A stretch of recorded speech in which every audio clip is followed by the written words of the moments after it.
Well, hello my dear friends, here we are again. It's a Sunday evening and here I am back on camera for the Bag for Life. Been away for a while as some of you may know.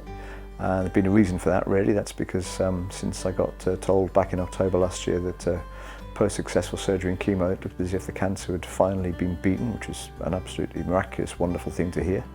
And I've just been plodding on with my life and getting back into normality again and busy with different jobs and all the things that go with them.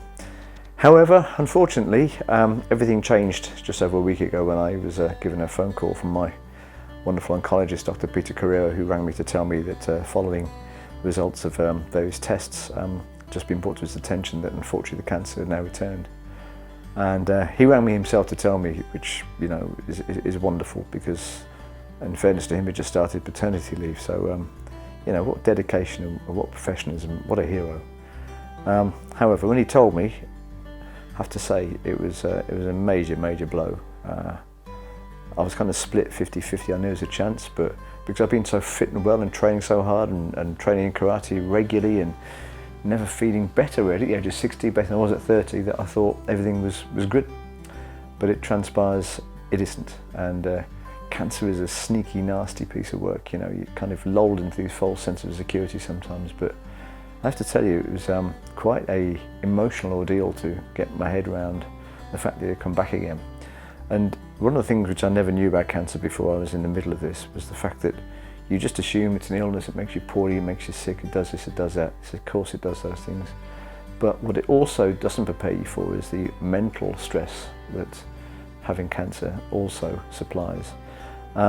And you have to really tackle that, and I've been very fortunate really. I've had a lifestyle behind me which has sort of equipped me for that in terms of my martial arts background and all that's gone before. This attitude of never giving up and never giving in, get knocked down 7 times, get back up 8, and I think that's kept me alive this far really. And in the cold light of day, in the early hours of the morning when I couldn't sleep and I had to really think hard about how am I going to deal with this, it was those cool positive thoughts that sort of sustained me and made me think, well, don't go down that path of self-pity, don't go down that path of, oh dear, poor old me, why isn't it me, why is it somebody, all that nonsense. It serves no purpose and it does nothing but negative. And I don't do negative. I've always felt the positive side of life is really what's important. So I've kind of had to make those difficult calls and have those difficult conversations with my loved ones and all those in that circle, and I've done that now. We all know the situation. And so I thought it was time really to go back to this medium to see if I can again sort of help share my journey with others who are going through this.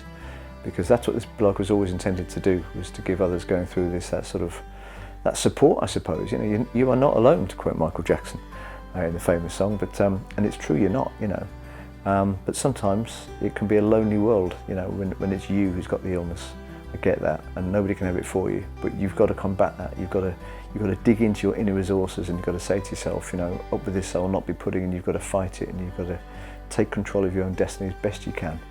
Because I fundamentally, truly believe that's what keeps you going, that's what keeps you alive. And no matter what this cancer throws at me head on, I shall confront it head on, as I always have done. I'm ready for it, I shall deal with it. And along that journey, the good parts, the not so good parts, I shall keep you part of that experience. And I can't thank people enough for the kindness they've given me so far, and I know the kindness I'll receive going forward. So thank you. Speak to you soon. Keep strong, keep safe. Bye.